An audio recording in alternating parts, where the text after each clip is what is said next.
If you need to generate long waveforms or waveforms with complex timing, like pulse trains or data packets in a serial bus, choose Advanced Mode. In this demo, I'll show you how to program a simple waveform sequence in 3 entries and how to change the way they are played out. Select Advanced Mode from the home page. Press the predefined button to view the built-in waveforms.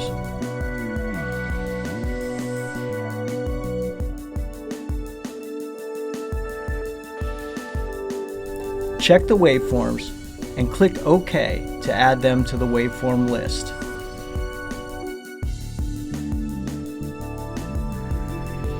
Now you can drag and drop the waveforms from the list to the sequence one by one. You can add whichever waveform you like into the sequence, but in each entry, the channel 1 and channel 2 waveforms must be of the same length or you'll run into warnings later. Click the Go To field of the last entry and change it from Next to 1. This will let the sequence go back to the first entry after it is finished. You can easily change the amount of times the waveforms are repeated by simply allocating the desired amount in the Repeat column. Leave the repeat number of entry 1 as 1 and add a marker for this entry to trigger the scope. You do this with a simple right swipe, which will bring up the marker to check. Click the On buttons on the front panel to turn channel 1 and channel 2 output on. Then click the Run button to start the sequence. Adjust the scope to observe the output waveforms with channel 1, channel 2, and channel 3 as the trigger source. You can easily change the waveform timing from the settings bar.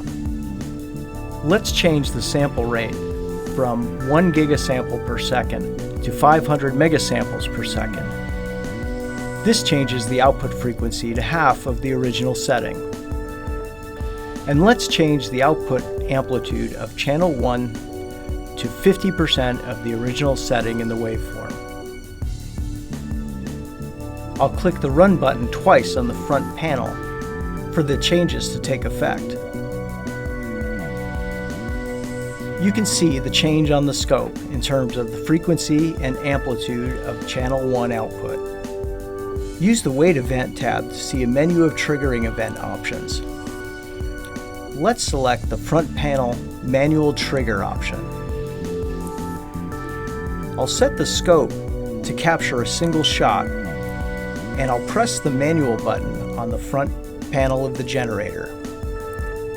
This will output one sequence, and we're able to see it here on the scope.